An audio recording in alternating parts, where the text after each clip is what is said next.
పేరు మధువిలత. ఈరోజు ఏదైతే అన్వేషణ నా అన్వేషణ ఛానల్ అని పెట్టుకొని యూట్యూబర్ అవినాష్ ఏదైతే వాగుతున్నాడో ఇష్టం వచ్చినట్టుగా, ఇది సమంజసం కాదు.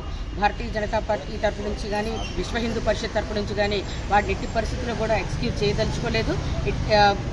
అంటే ఈ ఐబొమ్మ రవిని ఏదైతే ఎంత ఈజీగా క్యాచ్ చేయగలిగారో మన టీము, అలాగే వీడిని క్యాచ్ చేయడం పెద్ద సమస్య కాదు. ఇమీడియట్గా వాటిని తీసుకుని వచ్చి యాక్షన్ తీసుకోవాలని చెప్పి నేను కోరుకుంటున్నాను. ఎందుకనేసి అంటే ఏదైతే గవర్నమెంట్ని అంటే భారతదేశాన్ని తిడుతున్నాడో, భారతదేశంలో ఉన్నటువంటి పెద్దలందరినీ కూడా ఇష్టం వచ్చినట్టు వాగుతున్నట్టు కింద లెక్క వస్తుంది. అదేవిధంగా ఆడవాళ్ళ గురించి ఏదో పుచ్చకాయలు చూపిస్తా ఇష్టం వచ్చినట్టు వాగుతున్నాడు. అలాంటి వెధవల్ని మనం క్షమిస్తే ఇంకొకటి రకంగా పుట్టుకొస్తారు.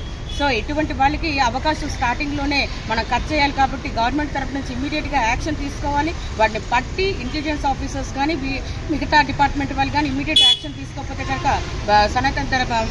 విశ్వ హిందూ పరిషత్ తరఫు నుంచి అయితే ధర్నా చేస్తామని చెప్పి మీడియా ముఖంగా తెలియపరచడం జరిగింది.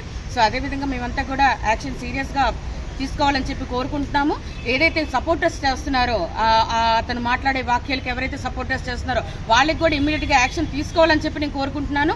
ఎందుకనేసి అంటే భారతదేశం గురించి మాట్లాడుతున్నప్పుడు ఇంకొక విషయం అయితే ఎక్స్క్యూజ్ చేస్తాం. భారతదేశం గురించి మాట్లాడుతున్నప్పుడు ఏ రకంగా మీరంతా కూడా సపోర్ట్ చేస్తున్నారు అంటే, అన్నం తింటున్నారా కడుపుకి, లేదంటే గడ్డి తింటూ బతుకుతున్నారా, మీరు నాకు అర్థం కావట్లేదు. ఈ రకంగా సపోర్ట్ చేయాల్సిన అవసరం అయితే మీకు ఎవరికి లేదు. ఎవరైతే సపోర్ట్ చేస్తారో వాళ్ళకి కూడా శిక్ష అర్హులని చెప్పేసి నేను కోరుకుంటున్నాను.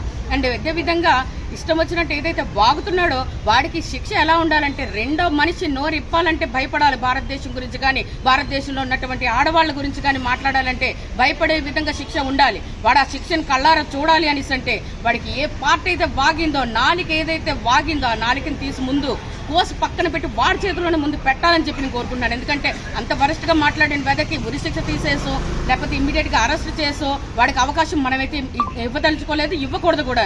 సో దయచేసి గవర్నమెంట్ నేను ఒకటి విన్నపం చేసుకుంటున్నాను, ఇమ్మీడియట్గా వాటిని క్యాచ్ చేయండి. చేసిన వెంటనే శిక్ష అనేది మహిళలతోటే వేయించండి వాడికి. సో అదేవిధంగా వాడికి కాదు, వాడికి ఎవరైతే సపోర్ట్ చేస్తున్నారో వాళ్ళకి ఒక రకమైన భయం వచ్చే విధంగా మీరందరూ కూడా యాక్షన్ తీసుకుంటారని చెప్పి నేను కోరుకుంటున్నాను.